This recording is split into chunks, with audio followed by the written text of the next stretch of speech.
All right, starting over what I was saying earlier. Hey guys, welcome to episode 3 of the Matburn podcast with your host, Hinger BJJ.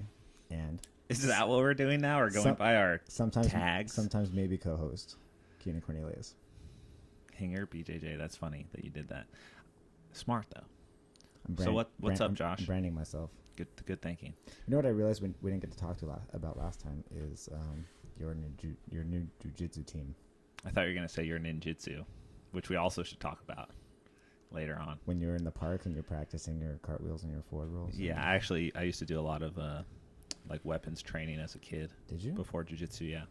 That was my passion. Cool. So tell us about your new team. Oh, we're just getting right into it with that. Well, basically, we were supposed to talk about it last time, but we didn't. Yeah, what happened was... Oh, also, now that I've interrupted you twice, I just want to remind you, don't fucking interrupt me anymore.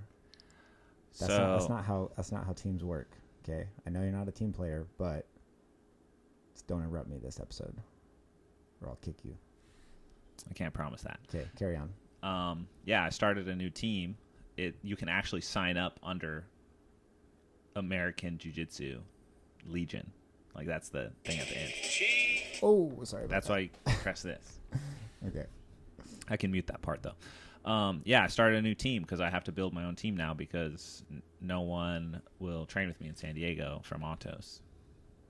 That's not despite true. my best efforts. Well, I mean, they won't. Not necessarily because they don't want to, but because they already have a training schedule that they're sticking to. I'll train with you. I just don't want to drive up to LA. I'm literally I live here. But what I'm telling you is the problem is not that people don't want to train with me. I'm sure they would train with me if the opportunity presented itself. The problem is I'm like, hey, do you want to train Wednesday? And they're like, oh, Wednesday's the Autos rest day. I'm going to be real tired. And it's like, okay, do you want to train Friday? And they're like, comp class is Friday morning. It's like no one wants to just come train with one guy. So you need to start a team. That's why I was forced to travel around the United States, which was why it was super inconvenient timing to get kicked out of Autos a month before Worlds because I couldn't build a training camp here. I had to just uproot myself and leave and travel around the world. Luckily, which I think is the situation is ironic for me, because the very reason that I was kicked out by being not a team player, as you put it, and not pushing like Autos as the brand and like hyping it up, because I hyped up my own brand, I could afford to just like up and leave and go to New York. Is that the issue? And train. That was one of the issues, I believe. Brand versus brand? Yeah, I think there is a conflict of interest there in some way. And because of that conflict of interest, I actually had the flexibility and the money. Are you okay? Yeah. Stop fiddling with my knob, bro. It's not your knob. It's my knob. Okay. You're so obsessed with the sound of your own voice, you narcissistic podcaster. Never seen someone so in love with the sound of their own lips. That was your knob. Anyways, so you're starting a team. It's called their own lips licking. It's called Legion. He was over there. It's like, it's disgusting. It's called Legion. Legion is more of like the thing you can sign up under. It's called I don't remember what I named it actually, but the IBJJF did approve it, and you can sign up under my team if you want to. So if anyone doesn't have a team and they want to just go compete at something, you can just shoot me a message, and I have the papers, and I can sign your papers for you. So you're trying to do what the BJJ Globetrotters do? No, I'm starting a legitimate team just like them, but without. It's selective, but right now I don't have anyone, but I will soon when I open my gym. So are you going to make access to your team available before your gym is open? It's already accessible. So anyone can sign up under your team? If I sign their papers, yeah. That's how it works when you have a team. You can sign papers. Attention all blue belts. I can also promote people and... Attention all blue belts. Send Keenan your messages and beg him to be on I posted his about this on Instagram a while ago, the actual process of me filling the paper out and then sending it and then getting approval. And yeah, I have... The thing is, if I know you... it's either Legion, American Jiu-Jitsu, or Legion, or it's either American Jiu-Jitsu Legion. I don't know. I forgot already. But when it gets more serious, I will promote it more. The problem with you is I know you really are not good at doing paperwork. But you know what I am good at doing? Jiu-Jitsu? Identifying what I'm not good at and finding the right people to do those things. And I'm not stingy with like delegation. Money. Yeah, I'm not a money... I'm not a penny pincher, so I'm willing to like spend money that I do make from like Lapel Encyclopedia and my website. I am willing to bring on people to my crew, my team, like my actual business team, which I do have. I just want to make that clear. Like, a lot of people think that like I run the Keenan Online Instagram page, and they're like, "Why is Keenan always talking in the third person?" And they're like, "Did you really just say this about yourself in the third person?" I'm like, "Bro, I have 2 Instagram pages with almost 100,000 followers on each. Like, I can't do both of them." Well, my page has way more than that, but the Keenan Online page. So wait a second. When I'm DMing you, I'm not actually DMing you. My personal page is me. The Keenan Online page is a group of 5 other people that manage various things around my website, including Sunshine. Yeah, Sunshine's on there. Okay. He's the main person that people talk to on my stuff, like Keenan Online. If you have questions or things like that, it goes to him. Yeah. What do you think about these no-touch knockouts? Like, people have been watching. I don't understand. Like, this is what your team's going to be all about, right? Basically.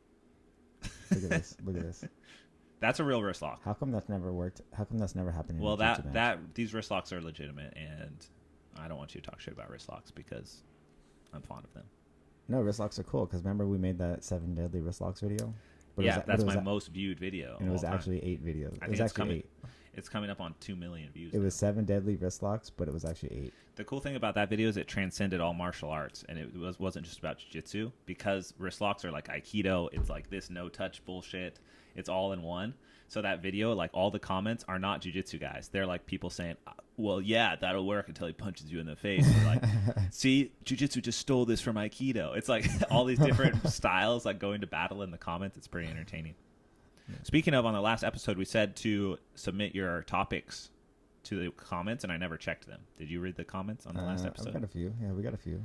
Did you write them down, or should we look at them, what the people said? Well, we can get into that later, I suppose. Yeah. Well, I was curious about... I just want people to know on the camera that we're filming with, my posture is really bad right now, but it's because I have to lean close to the mic. Because I can't sit up straight far away, because then you can't hear me, right? It doesn't sound sound as good, so... Sorry about mine. Did you notice that Marigali called you out? Yeah, and did you see what the Keenan Online page wrote back? I didn't, but... It was so funny. It is interesting that you just beat him, and then he just felt the need to call you out on a different rule set. Right? He called you out. Yeah, and I hate those rule set. The last time I competed in that rule set, and I think even Gordon was like making fun of me, saying, because we talked about in the podcast about how EBI rules are stupid and that I wouldn't do those rules. Yeah. And then he posted on his story saying that, but you'll do the third coast grappling rules where you start on someone's back or something. But that's not true, actually. When I fought for them, I had in the contract that it would just be a normal fight with their tech fall rule. So first to 11 points wins, but there would be no overtime. It would just be a normal match, 10-minute match. Yeah. And then what's funny is even though we had that as the rule, the 11 point tech fall thing, he got to 11 points within like a minute and a half, and they were like they didn't want to stop it because like, wait, they brought me out there, they had to pay all the fighters, and it's a minute of action. It's like they didn't really think that through, so they didn't stop the fight. And I looked up after there was like 15 points on the board, and they're just like, no one said anything. They were supposed to stop. They're supposed to stop the match. Yeah, and so I just kept going. And then when I got to the point where I had like 33 points or something, they stopped giving me points. What? Yeah, and so like I would have had. This was more third coast grappling. Yeah, but it was their first event. They're probably just still ironing things out. Was it like last year, 2 years ago? It was in January of this year. Oh, who'd you fight? Tex Johnson. Oh, that's right. I in the gi. Nice. I think he might have injured himself like walking onto the mat. If you watch the video, he like did like a jump and like hit his head really hard on the like a low beam, and I think he might have injured himself. He came into Optics yesterday. Oh yeah, he's training down. He's training down here. Yeah. I trained with him last night, and he grabbed my ankle, and then I real quickly the image of him breaking a baseball bat. You tapped really fast. I didn't even fuck with it. Yeah, I mean. Yeah, I don't I understand. saw him People's break a baseball fear of bat. ankle locks is crazy to me because I've just never really been susceptible. No, but to look, them. Tex is like. Yeah, he had me in them too, and I didn't feel the danger that everyone talks about, or I didn't feel the baseball bat breaking power. And I asked him after, I was like, I don't know, like, what was the problem? And he was like, I don't know, your ankles just feel weird. I just can't ankle lock them. So I think that something like that happened. I'm trying to find a nice video for our friends to watch.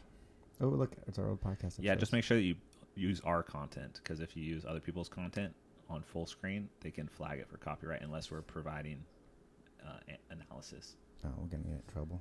Yeah. But okay, so seriously though, I would say don't even worry about this, because this is going to be the smaller picture of this main video. Right. So you can play whatever, actually, and I can just cut it out as we need if we do that. So anyways, back to Marigali. So I find it super annoying that someone loses a match and then immediately calls you out again for another match and a different rule set. It's like, bro, you just lost. First, I find that this has happened to me a lot, especially when I was in Thailand, and there was a lot of Russian guys in Thailand, and I'm not like talking shit about Russians. I love Russians, but they do that a lot. Like if you train with a tough Russian dude and you beat him, they always want to go one more, and you beat him again, and it's like one more. It's like, how many times are we going to do this? Do you just say no? No, not usually. I'll do one more. But if they say one more again after that, I say, no, come on, bro. Go train with someone else. Give me a break. I'm not going to sit here and do rounds with you over and over again until you win. And then you get to go. I'm doing my best not to interrupt you here. Thanks. There's ways to deal with those situations really tactfully. You can be like, oh, I told this guy I'd roll with him next. Sorry. Like, yeah, we rolled twice. I had to do that with Felipe Pena. At Homolo's, we rolled, and Felipe is the kind of guy that if he rolls with you and the match is good, he just wants to keep going. And at Homolo's, they have this kind of mat rule where if the partner you're going with wants to keep going, you have to keep going with them at least one round, I think is how it works. So, like, when the time is up, if they say, no, keep going, you don't get to rest. You have to go the next round with them from, like, the rest time. Like, you just keep rolling. So you can get, like, a double round in if you want with that person. And so with Felipe, we were rolling, and we had a good first round, and then he wanted to keep going. Pena. Felipe Pena, yeah. You guys were there at the same time? Yeah, we trained for Worlds for, like, the last 2 weeks together. Oh. And he kept asking me to roll. And the day prior, he had beat me up, and he had tapped me in the round. So, like, we did multiple rounds, and then he kind of won that series of rounds. He got a submission in the rounds. And then the next day, I did better. Like, I took his back or something where, like, I was on his back, and I, like, was like, okay, I'm winning this set of rounds today. But he would not stop because I had that point lead. He just kept going, like, 4 rounds in a row. Like, let's go again. And normally I'm like, I can do that. Like, normally I have really good cardio for that kind of thing. But when you're going against a really high level guy like that, you can't keep that pace forever. Like, you can't. No, like, for both. Sure. He has incredible endurance, like muscular endurance, cardio. Like, he was able to just keep going with that same pace. He's kind of like a handsome Frankenstein, or like a handsome zombie is what I would describe. You think Pena's handsome? I think so. Yeah. I think he's a good looking guy. You know. I don't have a comment. I think. No comment. You can't admire another man's. I can. Handsomeness. I can. I just don't think Pena is. Well, why don't you just say no? Well, I don't want to. He's not handsome. He's not. I don't think he's a troll. He's handsome. I don't think he's a troll looking kind of guy. What do you think of that guy right there? Handsome? Not handsome. Look at that hairy back of Rustam, though.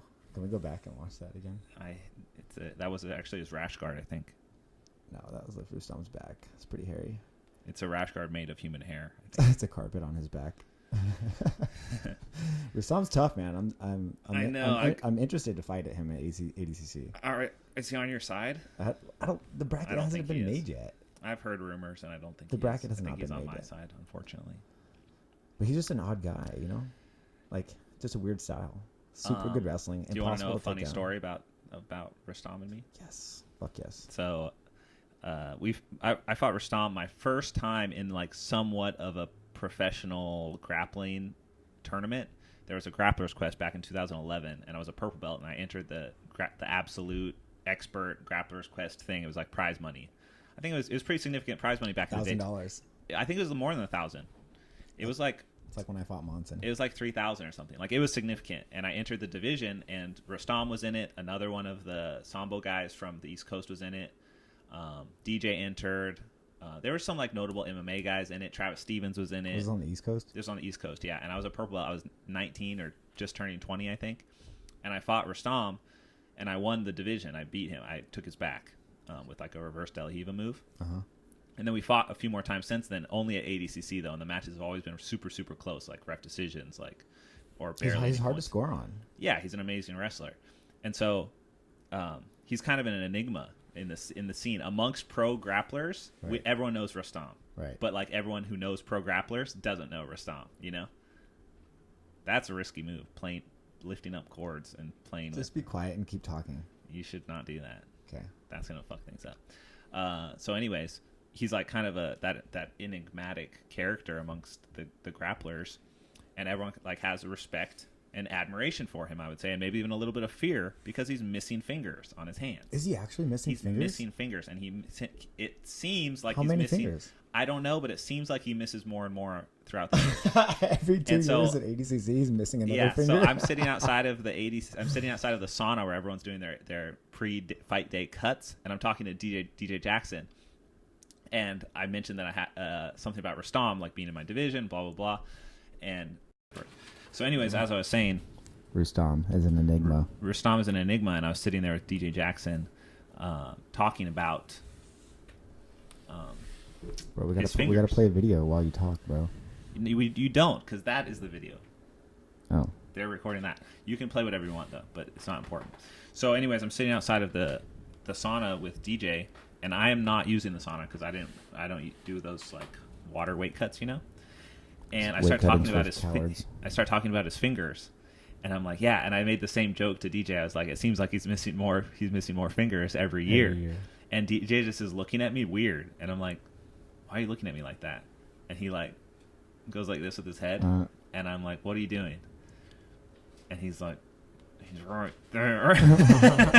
Standing right behind you. And he was like coming out of the sauna, and apparently you can hear almost everything from within the sauna, which I didn't know because I'd never been in the sauna. Oh no. So I had just like talked about all of his missing fingers right in front of him, and he just kind of came out and looked at me.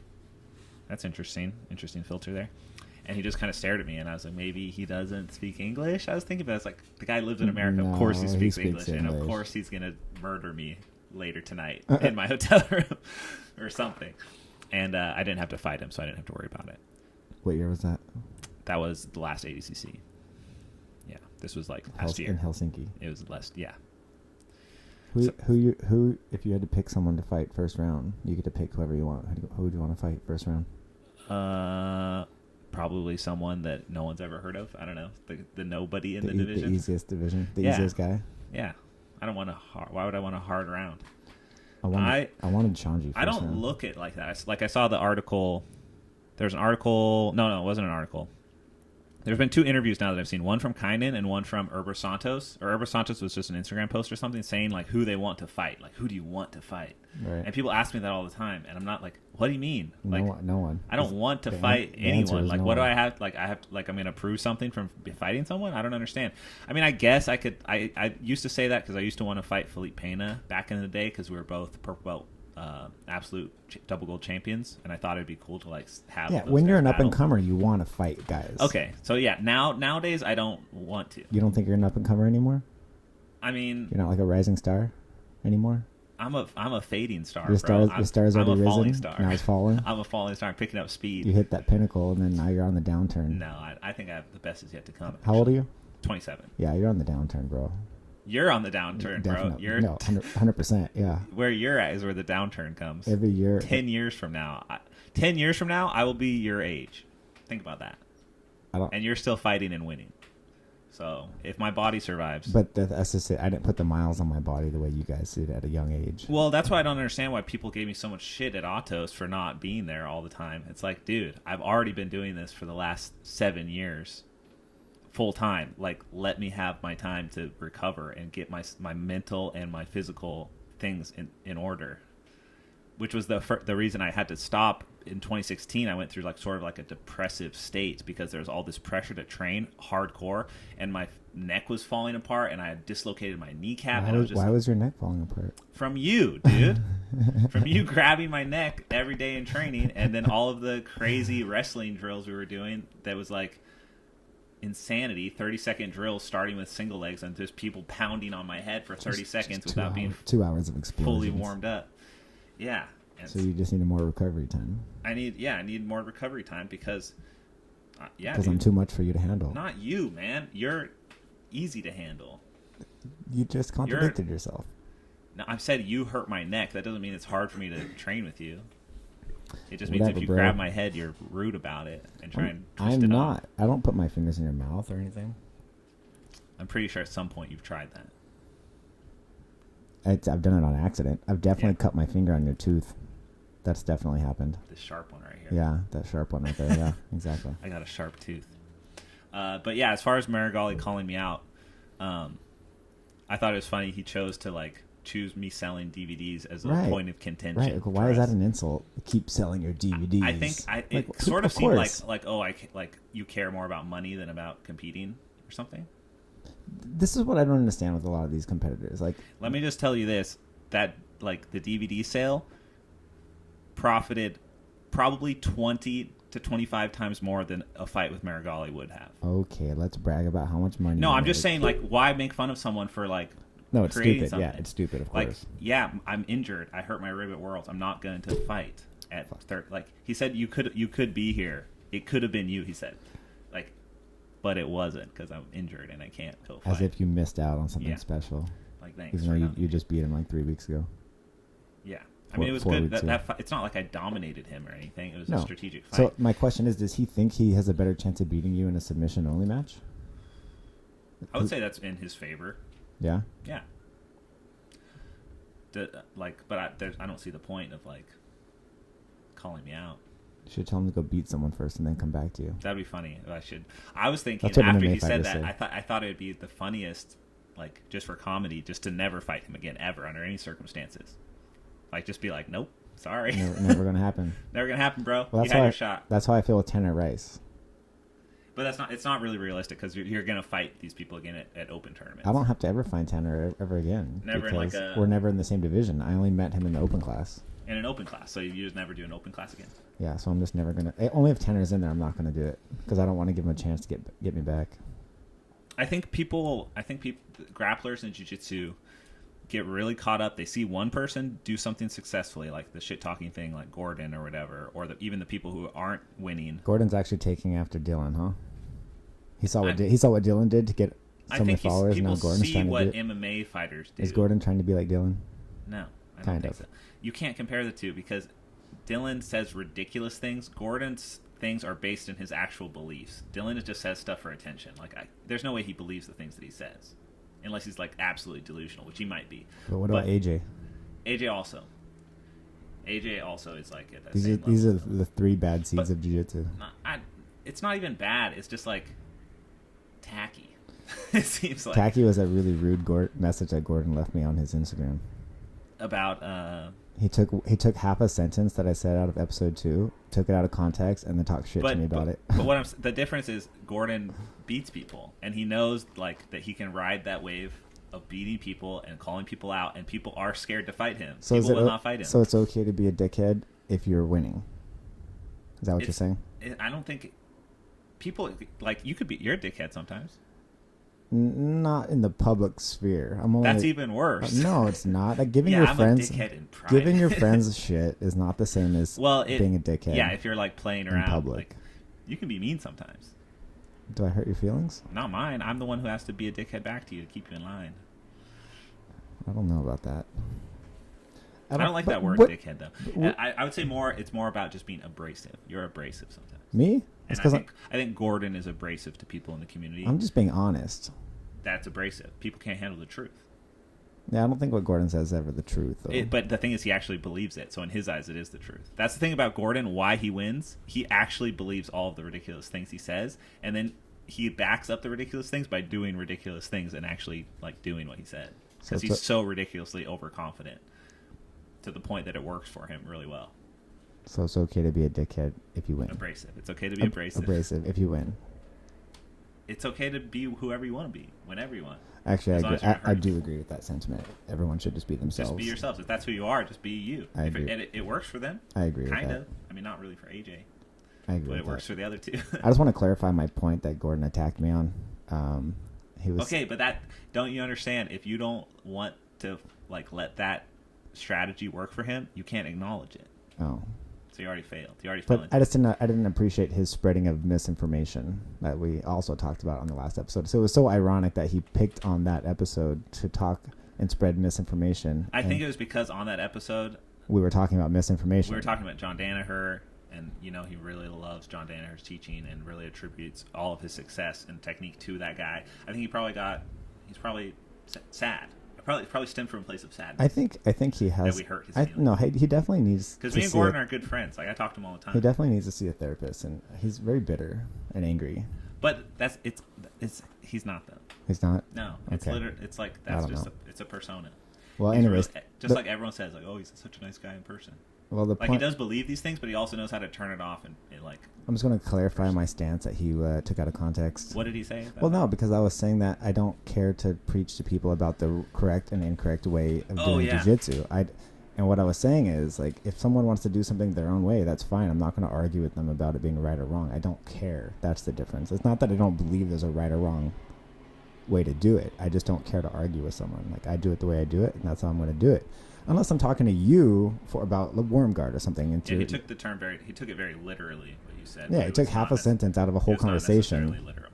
But I think that was also probably, I mean, I'm not speaking for him, but it probably was just to say something on the internet to get attention. Right, he wanted his attention. But, like, it was so interesting that he chose to... He chose to lecture me about doing jiu-jitsu a correct way and an incorrect way because it's all based on biomechanics, and yet he's out on the injured list because he did a technique incorrectly against Joao Gabriel Rocha and broke his own leg. He would say... So, yes, there definitely is a way to do techniques correctly and incorrectly. And the way he did it against Joao was incorrect, obviously. Because it hurt him? He should probably just shut up. Oh, man. Or not. It's fine. I don't It know. doesn't bother me. It's just, don't spread misinformation, man. I don't know. That's between you guys. Yeah, it's whatever. You guys are going to have to talk it out. Because I sent him a message. He didn't message me back, though. you can't fight it out. He wants to fight it out in public. He doesn't want to fight it out in private. He wants everyone to see it. Okay. That's the name of his game. Let's move on. Oh, we can't watch Lovato and me. Lovato killed me right here. Definitely can't watch this match. What have you been up to this last week? A lot of lifting weights, man. I'm trying to gain some. Lifting? Have you been training? I train every evening, and I've been lifting weights in the mornings. Weightlifting in the mornings, and then training jiu-jitsu in the evenings. And I started running again, which I fucking hate doing, but I notice when I run, my endurance becomes super good. Really? I hate running. I hate it so much, but I do it. I do it because I have to do it. I don't enjoy it, though. When's the last time you ran? Recording? Yep.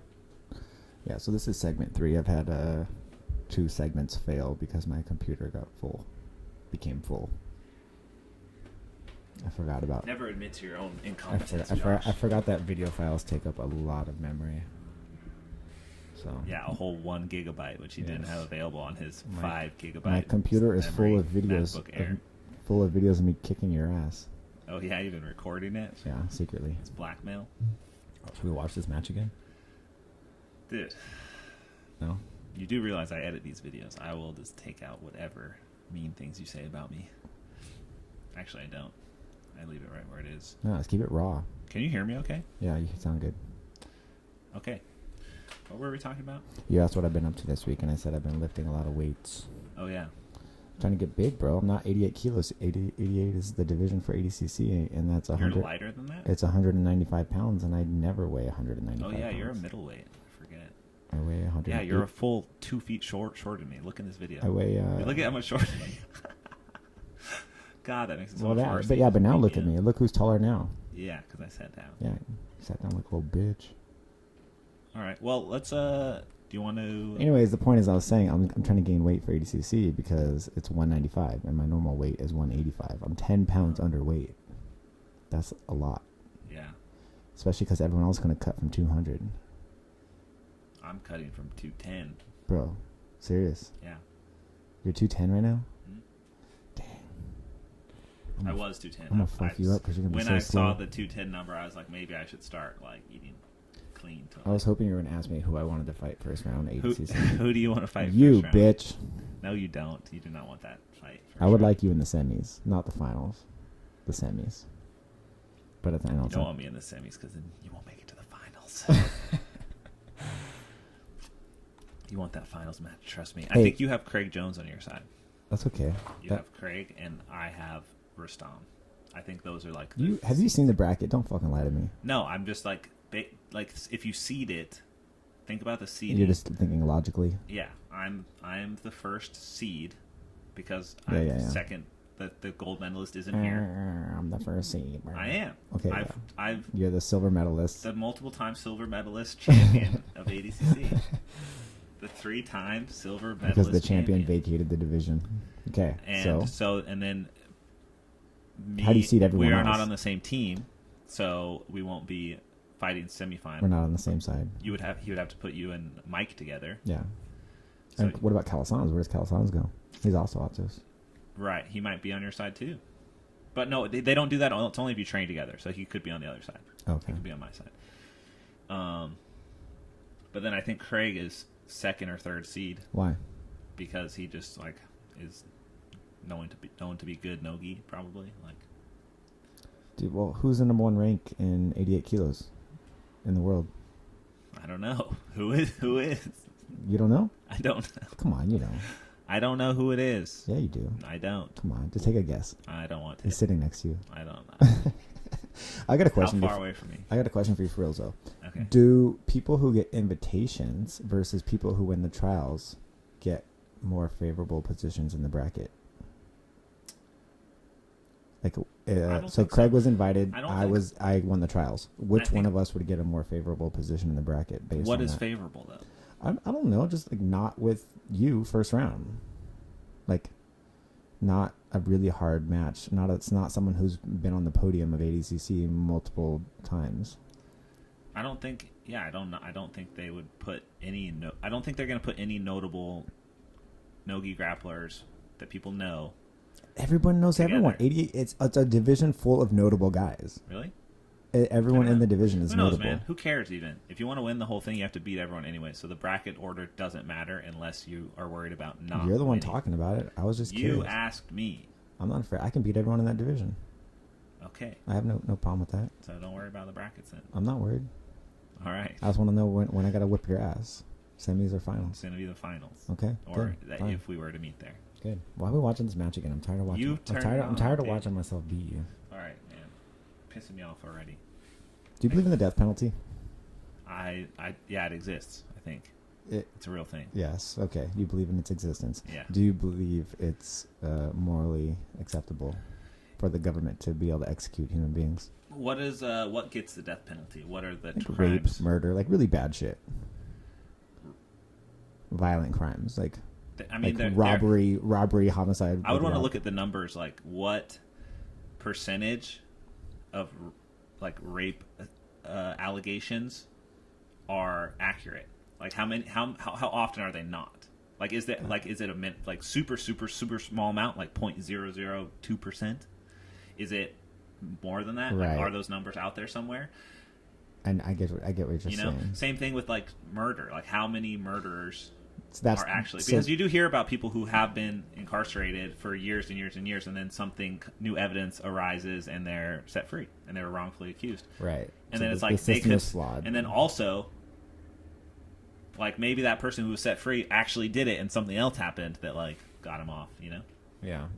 So what is? So answer the question. I think with like irrefutable evidence, like on video, like you have the person on video plus DNA, like it's just like so obvious, then sure. But I mean, it's only in how many states? Just Texas? How many states even have it? It's just those Texans wilding out all the time. I'm not sure how many states have it, but I was just curious. There are definitely crimes in this world that if you commit, you don't deserve to live. And you should be eliminated from the gene pool. But I would also say that... But do you believe the justice... There are certain people that have never committed crimes that should also be eliminated from the gene pool for like extreme stupidity. Like the Darwin Awards? Are you familiar with the Darwin Awards? I know, yeah. People dying for dumbass reasons, and yeah. Like, it kind of like they deserve. Well, I guess that it kind of fixes itself, because if you're dumb enough, you probably will end up dead anyways. Yeah, I don't know. I'm not for or against it. I think it should just be left up to a vote. I wouldn't vote in the vote. It kind of is up for a vote. Where though? Texas? We need facts. The people voted for congressmen, and then congressmen and senators put it into law or take it out of law. So you know what's an interesting thing about like our culture right now is that politics and fame are mixing. You know, The Rock is going to run for president? No, he's not. Yeah. The Rock? Donald Trump ran. Donald Trump was not a politician, man. He was of course not. He was a reality show star. Right. And a businessman. Like but businessmen always run. Mitt But Romney The is a Rock businessman. is a businessman too. So is Mitt Romney. So is Mario Lopez. He's a businessman. He does all sorts of business. So stuff. was the pizza guy that ran a couple elections ago. So now it's like, who are people going to vote for? Kanye or the politician who no one knows about? Like, who's more popular, Kanye or like a Nebraska governor? You know? Would you vote for Kanye? No. I don't know. Maybe if he has vote? really good points. I bet you don't even fucking vote. You're the kind of guy who's too lazy to get off the couch and go vote. Did you vote? I didn't vote this year. You didn't? The last election? No. But I have voted previously. Which election did you vote for? I don't remember. You don't fucking remember? I don't remember. The one time you voted, you don't remember who you voted for? I don't even remember, dude. Do you think it's bad? I voted for Barack Obama. That's what it was. Do you think when people vote for a third party that they're throwing away their vote?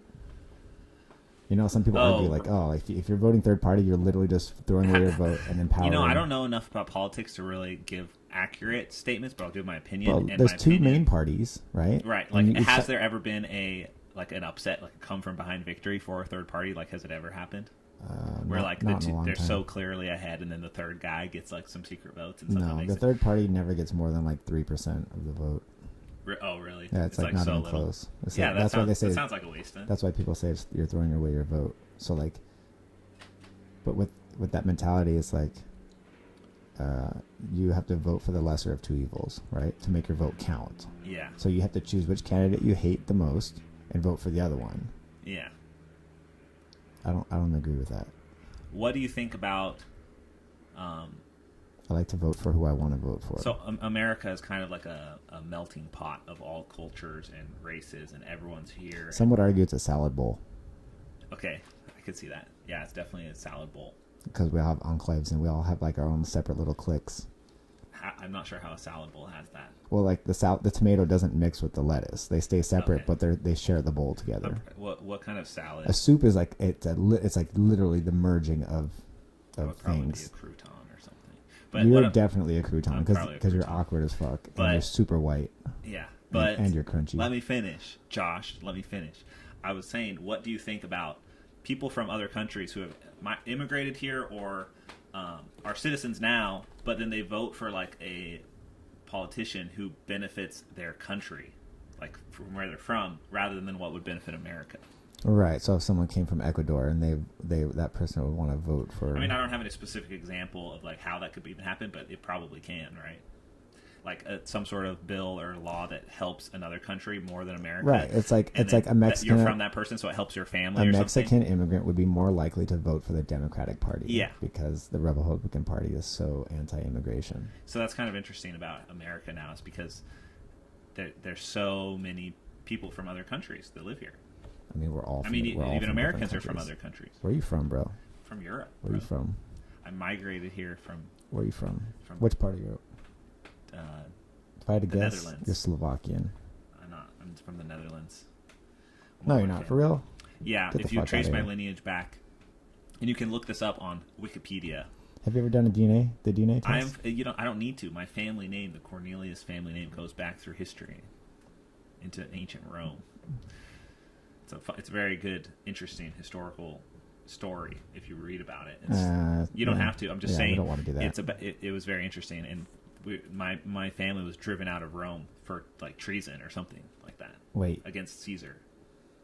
What? They're a banking family. Yeah. Your family lived in Rome. Yeah. In the Cornelius family. Yeah.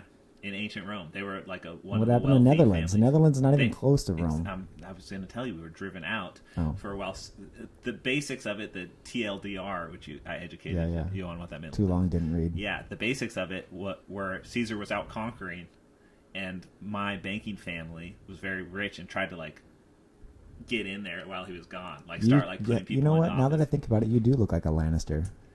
Okay, that is a completely That's different part of history that happened. That's similar. Yeah. Okay, Lannisters were from a much older time period. So they got pissed off. They were dragons. They got pissed off at your family, the Corneliuses. Yeah, and so when he came back, he was like, what are you guys doing? This is my country. Get out. And he killed most of us, and we had to flee to the Netherlands. So Caesar knew your family.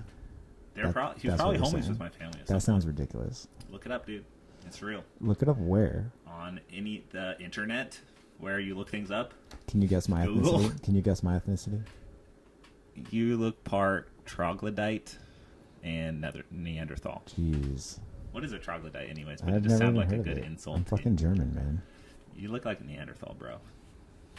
So you don't believe in the death penalty? I definitely think some people need to be eliminated. Like who? Like child give some rapists. names. Give us some names. Child rapists, rapists, serial killers. I could agree with that. Even I some, don't know who would have. Who could disagree with that? Yeah, it's like pretty easy. Like they're obviously a danger to themselves and those around them. Like just get them out of here. But I guess if there's obviously something broken in their brain. Like get it off the planet. Right, but the point is. But it's just very hard to figure out who those people are. Who's actually guilty? Yeah. So like if there is a super efficient way, like DNA testing is pretty good, but it could still be framed. So you know what I learned in a sociology class I took a long time ago is that African Americans are executed 11 times more than white people. Crazy. 11 times. You got to get closer to the mic. Okay. 11 times more, right? But the crime rates don't match that. Like African Americans are they're not criminals 11 times more than there's not white a correlation, people. like an accurate correlation. So this is a pretty strong argument against the biasness of the death penalty. Yeah, bias is bad. Yeah, I mean, I think it should be done away with. Probably, like, I think there's, I don't know, dude. That's why I feel like there's a lot of people that are much smarter than me that know what's best for humanity better than I do. Right. So which side are you gonna vote for? Because the reason I brought this up is because the who's running the Democratic debate. The first voting for The Rock. He is very charismatic. Yeah, he seems like he's a very good charismatic. dude. He's actually quite funny, and he has that little dog. And like, how much control does the president really have? Like, they're a lot. But can he really? Like, does he really? All he can do is just like run bills back through the system one more time. Like, yeah. Right? Well, the problem is that the president has been gaining power like every 4 years since I don't know when. But like the problem is Congress keeps becoming weaker and weaker, and the president is allowed to executive orders. That's what is out of control right now. The president has the power to sign executive orders. Okay. And then the court has to either shut that down or not shut it down. But that's the power to sign executive orders is becoming a little bit too much as of late. And it should be Congress who's signing bills and legislation. Let me ask you this, because I'm sure there's many people that don't want to hear us talk about politics. I think a lot of people do want to hear us talk about politics. I doubt it, but okay. we can take a vote for it on sure. Instagram later. Okay.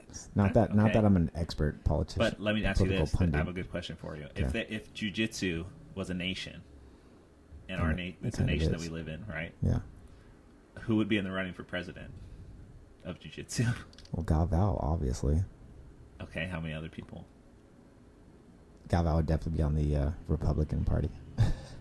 He would be. Yeah, I get. Okay. He would definitely be on the Republican side. I think I would be Republican, kind of. I have like. I mean, I don't know, dude. You have no idea. You don't even know what Republicans stand for. Republicans. Don't even say it, bro. You're gonna sound stupid. Just don't. Okay. Who do you think would run for president of jiu-jitsu? Well, I would just put I just want to put a lot of people in the running right now. I want to put you in the running. I want to put me in the running. Thank you. I'm going to run for president of jiu-jitsu. Are we going to be on the same side or no? I don't know. What do you stand for, bro? You're more for like. I'm a pretty liberal guy. But I before you all judge me. What is the president even like? Before you guys all judge me for saying that I'm liberal, I think the liberals have gone a little crazy lately. But what with the whole what sort of reforms the whole would you do gender for thing. jiu-jitsu? Oh, reforms for jiu-jitsu? Yeah, like what would be your pitch to the jiu-jitsu nation? Like, why would they? No more referee decisions, like we talked about last time. Yeah, make jiu-jitsu sudden great death. again with sudden no death. Yeah, we're gonna have sudden death overtime matches. Mm. Yeah, that's the first executive order I was. I like that too. I like sudden death overtime. I think that should be a thing more often. And I would make everyone love no-gi more than gi. Do you think gi is more popular in general? 100%, yeah. Like gi classes are always more full than no gi, right? Yeah. It's because it's less sweaty, man. And it's less about athleticism, which is like what makes jiu-jitsu accessible to everyone. You don't have to be super athletic. There's also less accidental genital grabbing in the gi. Would you agree or no gi? Or no, disagree? No gi. Agree or disagree? Your genitals get accidentally grabbed. They get. says something about all the people that like it. I never grab genitals on accident, so it blows my mind. Only on purpose. I never grab genitals. I don't period, either, I guess. in training. In private, it's different, but in training, no, I don't accidentally grab genitals ever. But people seem to always grab me. You've done it at least half a dozen times. One time, Keenan grabbed me, and I swear to God, he just held and used it to sweep me, and I was paralyzed. I'm serious. He grabbed, squeezed, held, and I'm like, no-gi? I think it was honestly in a gi. How do you even end up there? And then it could have been no gi, man. But he held the grip all the way until he got on top and swept me. And then I was like, bro, what are you doing? Yeah. Don't use my dick to sweep me. Another one of your outbursts. Yeah, training. well, come on. It's warranted, I guess. Come on, what if I swept you by grabbing your dick? Is it illegal? Is it illegal? That is the question. That's a good question. I don't know. I don't think it's not illegal. Is it in the rules? I think there's a lot of positions in jiu-jitsu that you can't really identify what is being grabbed from an outside perspective. Oh, well, it's like, okay, like if you grab the pants on the inner thigh, and but like you could grab it like in the gi, you could grab inside someone's pants loop. Yeah, and they could just accuse you. Yeah, Lucas has done that. Lucas has grabbed the cord of my pants, and his fingers went on the inside of my pants, and then his fingers grabbed me, like pinched me.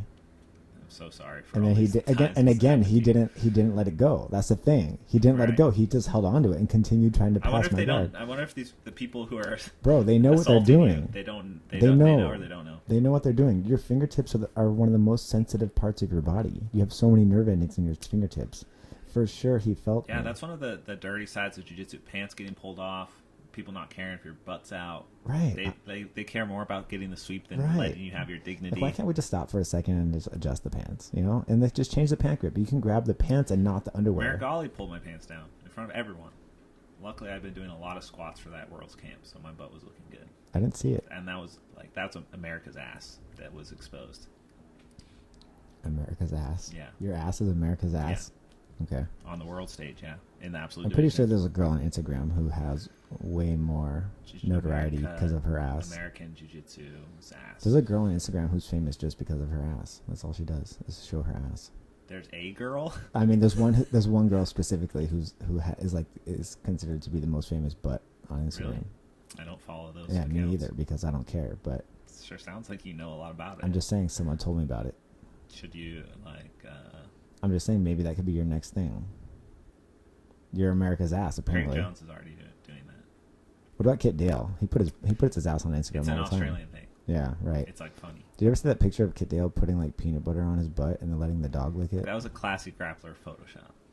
I choose to believe that was real. Okay. Yeah, I just kind of. I mean, it could be. It was good Photoshop if it was. Who is Classy Grappler? I think he's from Texas. He's just like kind of like a troll persona. No, he's a super troll for sure. He's a super troll persona. But he's from Texas? I think so. I'm not sure where he's from. What about BJJ Scout? Is it you? I can neither confirm nor deny. Just admit it, bro. That. It's you. There's a lot of good evidence supporting both sides of that argument that I am and that I'm not. And if you dig deep enough into it, you can come to your own conclusions. It's you. A lot of people say I don't have enough time in my day to like do both of my stuff, but what do you think? Well, that's why we haven't seen anything from BJJ Scout lately, because you've been so busy. His account recently got deleted by Instagram for Flow Grappling. Flow Grappling copyright stroke him. Really? Stroke him. Copyright strike him. They were stroking him. He stroked out. Yeah. Dang. He stroked out on Instagram. Flow Grappling don't fuck around, man. Yeah. Can we talk about that? Because like Flow Grappling is our media source, right? It's like literally the media monopoly. They're the number one media. The number one media source for jiu-jitsu. Right. The number one media source for jiu-jitsu. They own so much content that as an athlete you are not allowed to use. I cannot take video from Worlds of me and use the content. You're allowed to use it in small segments. I believe 15 to 20 seconds. You have to keep your segments under. I'm sure there's some rules about it, but I know that I can't post my whole match to YouTube. I'm just saying you definitely cannot post the whole match. For instance, the Nicholas I keep burping. Cool. It was that Egg McMuffin. Yeah. The Nicholas That's why you're so fat, bro, because you're eating Egg McMuffins. That's why you're 210. I lift like 6 days a week. since I've been injured. So you want to know? Everyone wants your Marigali match. No, to be I public. won it on the internet. It's a good match, and they're keeping it for their own financial gain. Me and Marigali get nothing from it, but it's like a contract that we sign when entering the IBJJF tournament on the website. There's you click a little box, and it waives all your rights to the footage of yourself, and that's their entire business model. Yes. And if jiu-jitsu athletes decided to only fight for organizations that also let you use the footage, which I'm not even sure if there is any.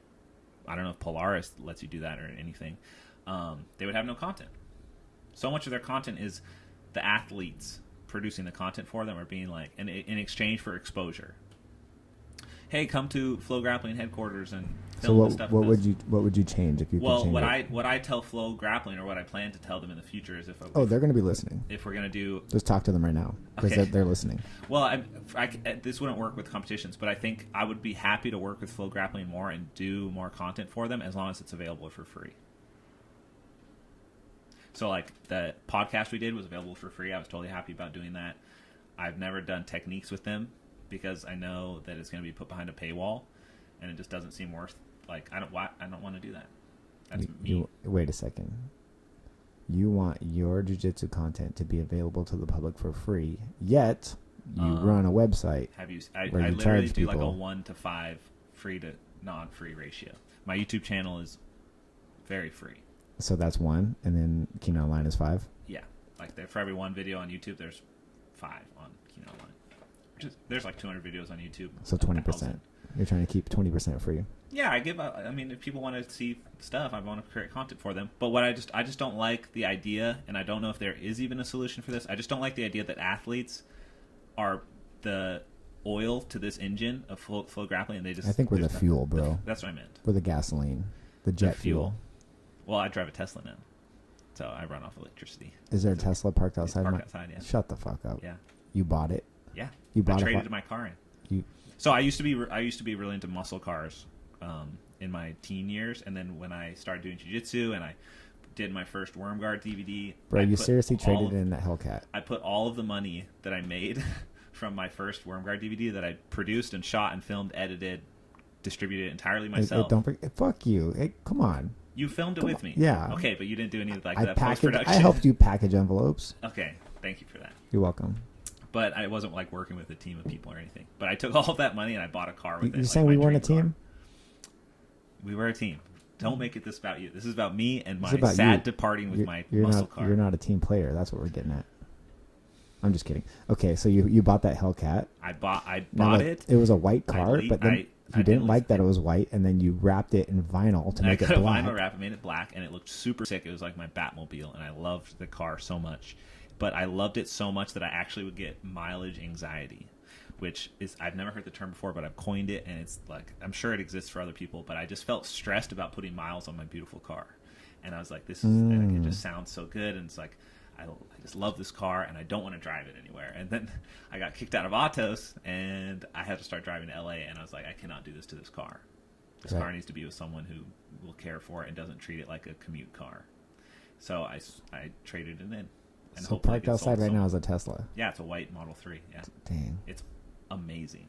Like, I drove to LA I'm yesterday. not usually envious of you, but I'm a little bit envious. I drove to LA yesterday. Because I really want a Tesla. I touched the steering wheel like 3 times to Glendale, like a 2.5-hour drive. So it drove me to LA. So okay, guys. So while Keenan was driving to quote unquote driving, while he was driving to LA, he was texting and driving, and then sending you pictures of what I was doing. doing. Yeah, change this video. Yeah, I just want to make sure it's still recording too. Yeah. Okay. So Keenan was texting me while he was driving, right? But the thing is, you have to keep pressure on the steering wheel, right? So I thought of this ingenious way to, like, a life hack for Tesla wheels, or steering wheels. You used a rubber band? I used a girl's hair tie. A girl's hair tie. And it was Why do you have girls' hair ties, Keenan? There was a girl in the car with me driving to LA. And so I used her hair tie, and I was trying to figure out a way to, like, so how it works is you have a steering wheel, it's self-driving, and if you take your hands off the steering wheel, it beeps at you and says, please grab the steering wheel again. Like, you need to put pressure on the steering wheel so we know you're awake, right? So you grab the steering wheel, and then it turns off. So if you just keep your hand on the steering wheel the whole time, it'll keep driving itself. Yeah. But if you take your hand off, it stops. And then if you continue to but do it, it warns you before it stops. and if it warns you too many times, it'll shut off autopilot for the rest of the drive. It'll be like, you can't drive autopilot anymore because you were irresponsible with the steering wheel. You're on a timeout. Yeah, so it times you out for the rest of the drive. And so I was like trying to think of ways, and I was like, okay, we got to stop by Home Depot. I got to get like a rope, and I got to get like some heavy material to like tie to the steering wheel so it has like rotational force pulling on it. So I was going to tie it to one side to like hang down. And I had this whole plan to do it, and then the girl I was with was like, just take this hair tie and strap something to it with a hair tie. And I was like, there's no way a hair tie is going to be able to do that. And it turns out that hair ties are the most versatile instrument of like tying things in the world, which makes sense because they're for hair, whatever. But they're very strong. And I tied a full can of energy drink, a Bang energy drink. Yeah. I hair tied it to the steering wheel. That's the picture that I got. It was just hanging there, and like the elasticity of the thing, as the wheel turns itself, it kind of like jangles it shakes the water. It shakes it around and kind of like creates like a lifelike movement. Right. And it worked perfectly. And I just sat there and I was like, oh my God, like I have a full self-driving car. Obviously, I stayed very aware. My hands were near the steering wheel. I just didn't want to hang on to it. And it was more of an experiment to see if it would work than I actually needed it. But so you didn't take a nap? No. It was too exciting to nap, honestly. I was just very excited the whole time. And there were a few times which made me realize it's a very bad idea to ever think that you can trust it, because for some reason in the Tesla auto drive feature, it's really good at like detecting normal cars merging into your lane, like lane switches, people, even if they do it quick or cut you off or no blinker, it's like sees them coming, kind of like pulls back a little bit, lets them in, does it really well. But for some reason that mine or all of them can't detect semi trucks doing that from the right side. So really? if they're emerging from the right to left, it would detect them and give them space. But from left to right, on 2 separate occasions, a semi truck's moving in, and my car is just seeing a big open gap to like close the distance to the car in front and start speeding up towards the semi truck merging. Oh. And it happened once. I was like, whoa, that was weird. I had to like stop. And then the second time it happened again. I was like, is it gonna not stop for the semi truck? And I kind of like let it go a little further than I was comfortable. Did the semi truck see you? Like. Yeah, they see you there. But he has to merge. Yeah, but my car was like kind of accelerating to like, because it tries to keep 3 car distances between the car in front of you. So if space opens up, it'll accelerate to the maximum speed limit to catch it. And the second one, it just did not stop, and it got uncomfortably close. I had to intervene. But it was only with semi trucks. Every other car, it did perfectly. And I don't know if it's like a glitch or what. But so it just the was one not time your detecting car makes a mistake, it's going to be with the semi truck, and you're going to be dead. Well, you know what's funny? So I was up there, and I had lunch with David So, who's like a comedian and an actor or something, and he does jiu-jitsu as well. And he was telling me that he had a Tesla and that he had been hit twice by semi trucks in his Tesla. Okay. And he was like, yeah, I got hit twice by a semi truck when I had my Tesla. Both times I was completely fine, because the thing about the Teslas is because there's no engine in them, they can make the frames like sturdier, and it'll be the same weight as a normal car, and so it's a full body aluminum frame, and it's incredibly sturdy. And so he basically ran over by a semi truck and was fine in his Tesla because they're so safe. It's the safest car, which is good because it seems like they have an affinity to like run into semi trucks. But you don't hear about that in the news. It just seems like that. Like, no, I don't know of many people getting hit by semi trucks, but I'm sure it was coincidence that he got hit by 2 of them, and then I've had this experience with semi trucks. Because I've never heard that anywhere else, but I thought that was pretty interesting to witness firsthand. I'm inclined to trust the computer or the car more than I am to trust human instincts. Yeah. Well, you can watch compilation videos of Teslas avoiding accidents that humans were not able to react to in time. Yeah. So, like, it detects the speed of all the objects around you with radar and like actual cameras and all sorts of different sensors. So it'll see cars coming, like going really fast, and identify them as threats. And it shows up on the little screen as a red thing, like zooming at you, and it'll beep at you, like, watch out, something's coming at us really fast. You've been target locked. Yeah. There's a missile coming at you. And so you can watch compilation videos of the Teslas like being like beep, beep, beep, beep, like 2 or 3 seconds before the impact happens. They'll be like beep, beep, beep, beep, and it'll like a crash will happen in front of them, or a crash will happen like somewhere else, and it's almost like a weird like future sense, because its senses are so powerful.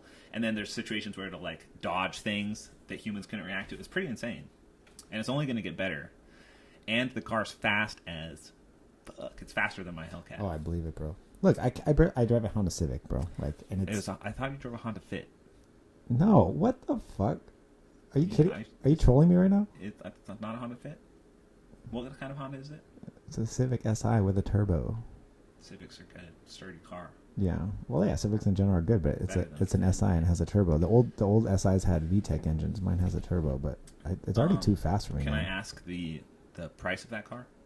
Just to compare it to a Yeah, Model 3? I think the sticker price was 28, and then I added on a few things. So like, the base. or it was like 25. The sticker was 25, and I ended up going up to 28 with the add-ons, and then taxes put it. So the like final price 30. 30. Yeah. Yeah. So the base Model 3 is 35, but it has a lower range. Did you add anything on or no? Oh yeah, it's fully loaded. Okay. Mine was so like 60,000. Yeah. Wow. But I had a really valuable trade in, so it was like not a big deal. I'd already put the sweat. Dang, the Hellcat's gone, huh? Dang. It's gone. I remember a few times you scared the fuck out of me in that car. Yeah, but like I mean, going 100 miles an hour down a residential street. That car was like dangerous. made for psychopaths. It was dangerous. Like it's so much power and so little control over the power. I wasn't joking. It's like a literally chainsaw. You scared the fuck out of me a couple times. No, you don't. Like you just burn rubber. Like you step on the gas even halfway and you're just fishtailing wherever you go. Yeah. Without proper tires. So that coupled with the fact that it was like really bad on gas, and I did feel a little guilty about the environment and just having a muscle car when it's like seems like to be a big problem with like climate change, whatever. I was like, this. I think you know what? I don't need a muscle car as much as I like it. I need. But do you recycle your cans and bottles? No. But do you care about cars? I don't have cans and bottles. I don't. That's not true. I don't buy cans and bottles. I was at your house last week and there was cans. Really? Yeah. I didn't buy the sparkly water bottles. The sparkly water cans. I didn't buy those. The fancy. Those for guests only. Oh. Those are my guest cans. Hey, speaking of money, did Metamoris ever pay you for that match you did? No, I never got paid by Metamoris. Wait. I mean, they paid you, final right? Match. The final. No. The final match I did, I never got with paid. Shanji. Yeah. Metamoris 5. Yeah. Never got paid. Yeah. What was it supposed to be? How much? It was a lot for the time, and it makes 10,000. It makes sense that right, am I right or wrong? 10,000. It was around something like that, like over under 5. They never paid you 10,000. Yeah, but Metamoris also owes me a lowly 1,500. I would just like to point out that there have been multiple superfight organizations throughout the years that have really tried to pay athletes what they think they're worth, and the spectator viewership is just not enough to cover the costs. That's not the athlete's fault. It's not, but the companies go out of business or they stop. Like they just not into it anymore. But the problem with Metamoris was that they ran out of money when they put on Metamoris 5. Right? They didn't have the money to pay the athletes for Metamoris 5, and then they did Metamoris Underground, then they did Metamoris 6, and then they did Metamoris 7. Yeah, at a certain point, it's like, okay, we're not making any money. Running more events probably isn't going to produce an income to deal with the deficit of running the events. They were running Metamoris 6 to try to pay athletes for Metamoris 5. It's just like... And I got suckered into that. That's bankruptcy. That's like how it works, they did the Metamoris Underground. Jazari Matuda also did not get paid. No one on the card got paid. No one. Sure. No one did. I wonder if Sean got paid. Who's the MMA guy that Dylan Dennis fought on the Metamoris 5? The guy with the ears. Lozon. Joe. Oh, I don't remember. I think he got paid half. Okay. Because he posted it. He was complaining about it online, and then really? they paid I actually him half. defended them because... I know you did, and I hate it when you do that. Yeah. It was against you, I think. You posted something, and I took the alternative stance just to do it. I know, because you're an asshole. Just as like a debate club. Because everything I say, you try to disagree with. I think you just have an absurd level of confidence in what you say when a lot of times it's not correct. So I just want to be the one to be like, this is the other side of the story. What was incorrect about what I said about Metamoris? Well, what did you say about Metamoris? I don't recall. They're fucks and they need to pay us. No, what pisses me off the most about them is that they're always talking about we're fixing it, we're working on it, It's like, bitch, it's been almost 5 years. It's just Halleck. Yeah, it's been 5 years. It's one guy. It's been 5 years, and he never has contacted any of us on his own to try to settle anything. It's only when we blast him on the internet that he makes a comment. I think it's pretty obvious he just doesn't have the money to do it. Well, at least fucking man up and just say that. Just say that. Man up. No, he never said it. He's always just like, yeah, we're working on it. We're going to right our wrongs. We're going to right the wrongs. He's like being overly positive. I say, no, you're not righting the wrongs because you haven't even sent us a single dime. Like, how long has right it been the wrongs. Send me $5. 4 years? It was 4 years ago, yeah. Yeah. You know what? I appreciated what they did in the time that they were able to pay people. And so when the final one didn't work out, I was like, they did a really good job. what I would say at the time, probably overpaying the athletes. Oh, for sure. Just because they like jiu-jitsu and their whole stance was to pay jiu-jitsu athletes what they're worth and the business model, what they're worth, and the business model just was not successful enough to deal with their dreams and meet their dreams of actually running this super fight organization that pays people what they think they're worth. And I appreciated that they ran 4 events successfully, and I fought in 4 events, and that's how you bought how you bought your cars. No. But see, someone like you were a rock star back then, right? And I wasn't. I was nobody. And to me, $1,500 was a lot. I needed that because that's right. That wasn't during my homeless time period when I had moved to San Diego and I was living on your couch. Yeah. And I was sleeping in my car sometimes, and I was sleeping on the sailboat, and I was like, yeah, I think I needed that $1,500. Yeah, I think they should have done their best to pay what they could to the people. You didn't need your money. I didn't. It was 20 minutes. Right. 20 minutes. But I needed like it. I didn't feel particularly wronged. I would have been totally fine with them taking my cut and paying as many other people as they could have. Well, then why don't you pay me $1,500? I have paid you $1,500 over the course of our friendship. Maybe. Just through osmosis, buying you lunches and housing you. And I will say you did house me, guys. Keenan housed me. He left his couch available for me anytime I needed it. And what I would do is simply walk in the back door late at night. It was a futon couch, all right? And Keenan lives in his bedroom always. He doesn't ever come out of his bedroom. Not anymore. Because I don't live with anyone else. Yeah, okay. I can come out. It used to be a man cave, right? He would just go hide in his bedroom. So I could come down. We also lived with 4 other people. Yeah. So I would come downstairs, sneak in the back door, open the futon, and then sleep. And then I would wake up in the morning really early and leave. That was Andres' futon, though. So give him his respects. Shout out to Andres Bernoskis. That was Andres', that was his favorite sleeping device in the house. One of the most underrated. Of all the things he slept on. One of the most technical black belts in the world, but has just no love. He doesn't social media. That's you know what Andres is? Andres is himself. Like what Andres is into, he has become. He's like a cult follower of like cult movies, cult artists, just all those like underground cool things. That's what Andres is into, and that's what he became in the jiu-jitsu scene. He's like the underground guy. Like if you know about Andres, you're like cool. Yeah. Because Andres has the cool shit. And I think that's cool. I think he's one of the most underrated black belts in the world. Super technical. Yeah, really good instructor. Grappler's Guide coupon code Andres. Is that a thing? I don't know the code. Hey, shout out to Grappler's Guide, guys. One of the best online membership websites available. What's the code? The code is Hinger BJJ. BJJ. If you want to see my most recent guillotine series, it's on the Grappler's Guide. Promo code Hinger BJJ. Yeah. Keenan Online's all right. I want to bring in guest athletes to teach on my site. The going rate for guest athletes on other sites is about $25, I hear. Is that accurate? I have no idea. You don't film for any other websites? I did BJJ Library, but they definitely paid me a lot. You never did any Autos Online ones? Not debatable. I see what you're getting at now. When I was teaching the white belts. Yeah, I was teaching white belt class, and they would film it. Oh. And yeah. Well, I want to bring in guest athletes to teach and instruct. I'm not sure how to like structure a program to like make sure they get their money's worth. How come I've never been invited? Because I haven't figured out how I'm going to do it yet. Oh.